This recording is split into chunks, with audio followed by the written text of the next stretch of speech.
everyone! Good morning sa maulan na panahon. Yan guys, mag-ingat po kayo ngayon kasi malakas po ang ulan at baha po sa ibang lugar. Ito po naman sa Mandaluyong, dito po sa namin, Block 37 ay hindi naman po baha. Sa palengke na po yung baha. Ayan, magluluto po ako ng pansit guys dahil maulan po kayo. Sarap magluto ng pansit.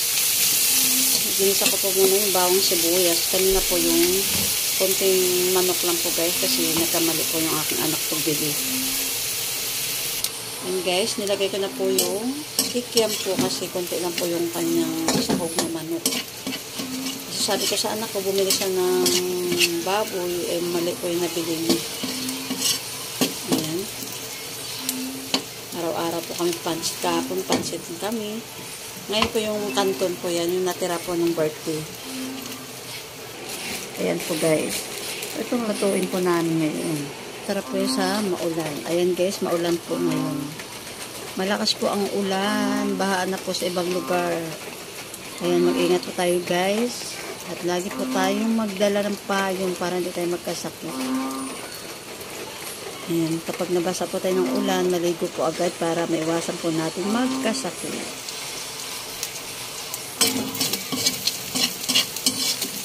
Ayan guys, ito na po yung kikiam. Wow. Nilagay ko na po yung gulay. Ayan, gulay. Pampahealthy po yan. Wow! Gulay. Ayan guys. Dahil ano po ngayon maulan, masarap po magluto po ng pansit. Guys. Pasto po sa malamig na panahon.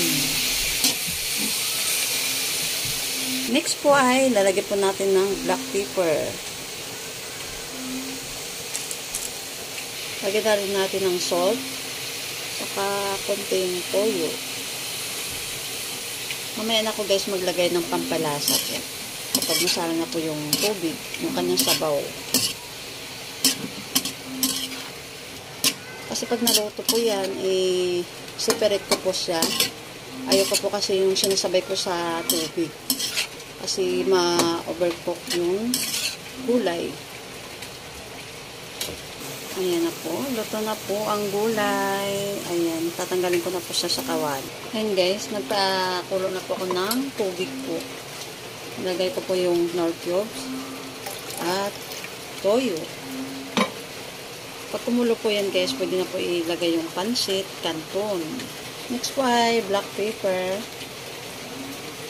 Para lalo pong sumarap ang ating niluto. Ang tubig. Ayun, lalagay ko na po yung canton. Ayun guys, tanghali na po ako nagluto kasi naubusan kami ng gas. Hindi rin bibili yung anak ko kasi bahaan ko sa bibilihan ng gas. Haluin lang natin.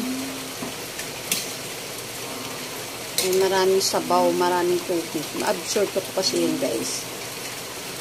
Ma-absorb pa po yung kanyang sabaw. Lagay na po natin yung gulay. Gulay. Ayan na guys, ito na po ang pansit canton. Kaya na po tayo.